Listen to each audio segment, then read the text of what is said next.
ఈరోజు మన topic name జీర్ణాశయం గురించి మాట్లాడుకుందాం.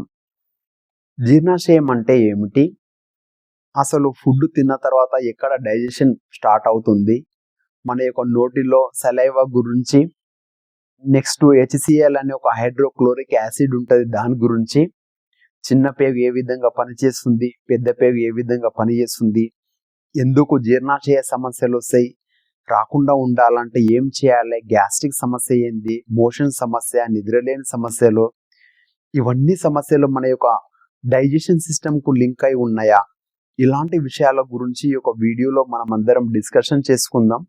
లాస్ట్ వరకు చూడండి, 5 minutes ఉంటుంది, మీకు ఒక క్లారిటీ వస్తుంది. ముందుగా మీరు మీ యొక్క ఇల్లుని ఎగ్జాంపుల్ తీసుకుంటే, ఇంటి పైన ఉన్న వాటర్ ట్యాంక్ పర్ఫెక్ట్గా ఉన్నట్లయితే ప్రతి ఒక్క ట్యాబ్ లోపలికి వాటర్ సప్లై అవుతుంది. ఒకవేళ ట్యాంక్ ప్రాబ్లం ఉన్నా, పాకరున్నా, ఇబ్బంది ఉన్నా ప్రతి ఒక్క ట్యాబ్ లోపలికి వాటర్ సప్లై కాదు. అదేవిధంగా మన యొక్క శరీరం అనేది ఒక డైజెషన్ సిస్టమ్ వాటర్ ట్యాంక్ లాగా ఇక్కడ పర్ఫెక్ట్గా ఉన్నప్పుడే బాడీ లోపల పార్ట్కు న్యూట్రిషన్ సప్లై చేయడం జరుగుతుంది. డైజెషన్ ఎఫెక్ట్ అయిందనుకో శరీరం ఎఫెక్ట్ అవుతుంది. ఇక్కడ మనం ఈరోజు ఇంపార్టెంట్ అయిన టాపిక్ జీర్ణాశయం. మనం రోజు తినే ఫుడ్ ఏ విధంగా, మనం తిన్న వెంటనే ఫుడ్ ఏదైతే ఉందో ఎనర్జీ లాగా కన్వర్ట్ కాదు. తీసుకున్న ఫుడ్ అనేది ఫస్ట్ డైజెషన్ అవుతుంది. డైజెషన్ అయిన తర్వాత అది మన బాడీకి ఎనర్జీని ప్రొవైడ్ చేస్తుంది. సింపుల్గా చూడండి, ఒక ఎగ్జాంపుల్, మనం అన్నం తింటాం కానీ అది డైరెక్ట్గా ఎనర్జీ కాదు, డైజెషన్ అయిన ప్రాసెస్ లోపల ఎనర్జీ లాగా కన్వర్ట్ అవుతుంది. డైజెషన్ ప్రాసెస్ అనేది మన యొక్క ఫుడ్ నోటి ద్వారానే ప్రారంభమవుతుంది. కాబట్టి మీరు నమిలి తినాలి. ఎందుకోసం అంటే ఈ యొక్క నోటిలో సలైవా అమైలేజ్ అనే ఒక ఎంజైమ్ ఉంటుంది. ఇది కార్బోహైడ్రేట్స్ని, ఏమైతే పిండి పదార్థాలు మీరు తీసుకుంటారో ఆ యొక్క పిండి పదార్థాలని బ్రేక్ చేయడానికి మొదలు పెడుతుంది.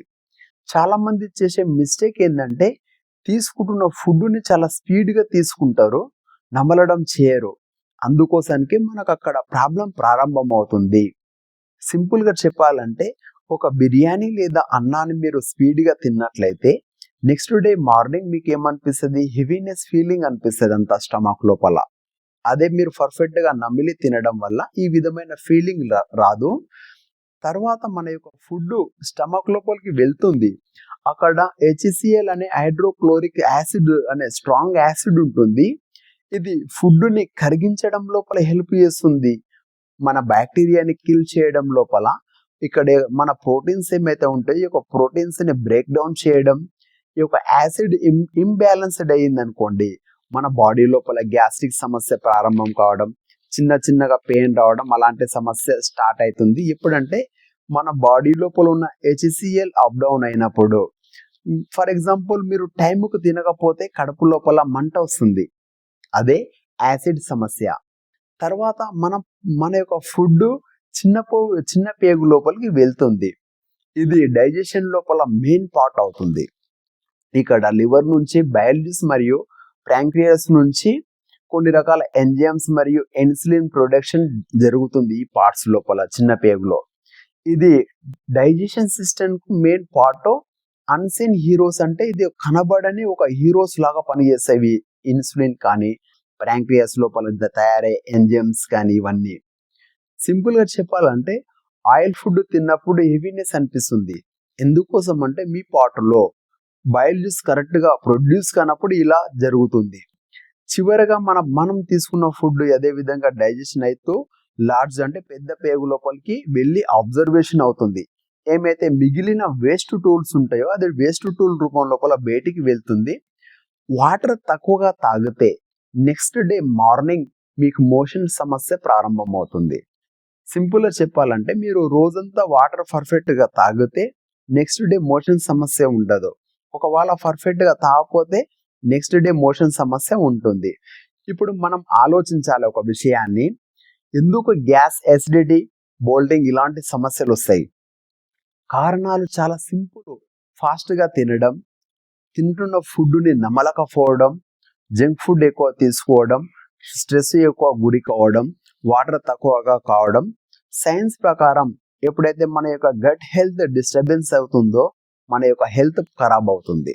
గట్ హెల్త్ అంటే మన యొక్క జీర్ణాశయం. ఫర్ ఎగ్జాంపుల్ ఎవరైతే టెన్షన్లో ఉన్న వాళ్ళకు గ్యాస్ ప్రాబ్లం లేదా మోషన్ ప్రాబ్లం కంపల్సరీ ఉంటుంది. మన యొక్క బాడీ, ఒక ఎగ్జాంపుల్ చెప్తా మీకు ఇక్కడ. మన బాడీని ఒక కిచెన్ లా ఇమాజిన్ చేసుకోండి మీరు. ఫుడ్ ఏదైతే ఉందో అది ఒక రా మెటీరియల్ లాంటిది. డైజెషన్ సిస్టమ్ కుకింగ్ ప్రాసెస్ అనుకోండి. కుకింగ్ సరిగ్గా అయితే ఫుడ్ మంచిగా ఉంటుంది, కుకింగ్ తప్పుగా అయితే ఫుడ్ ఖరాబ్ అవుతుంది. అలాగే డైజెషన్ కరెక్ట్ అయితే ఎనర్జీ వస్తుంది, రాంగ్ అయితే ఎనర్జీ రాదు, డిజీజెస్ రోగాలు వస్తాయి మన యొక్క శరీరానికి. వంట లోపల మంట ఎక్కువ అయితే కాలిపోతుంది, మంట తక్కువ అయితే కరెక్ట్ ఉడకదు. అలాగే డైజెషన్ కూడా బ్యాలెన్స్ లోపల ఉండాలి. చివరగా ఒక విషయం గుర్తుపెట్టుకోండి, మన హెల్త్ డైజెషన్ మీద ఆధారపడి ఉంటుంది. మీరు ఏమి తింటున్నారు కంటే మీరు తిన్నది ఎంత జీర్ణం అవుతుంది, ఏ విధంగా మీ యొక్క డైజెషన్ సిస్టమ్ పనిచేస్తుంది అనేది ఇంపార్టెంట్. మీ ఇంటి లోపల నలుగురు ఉందంటే నలుగురు తినేది సేమ్ ఫుడ్డే, కొందరికి హెల్త్ బెటర్ అవుతుంటుంది, కొందరికి హెల్త్ ఖరాబ్ అవుతుంటుంది. కారణం డైజెషన్.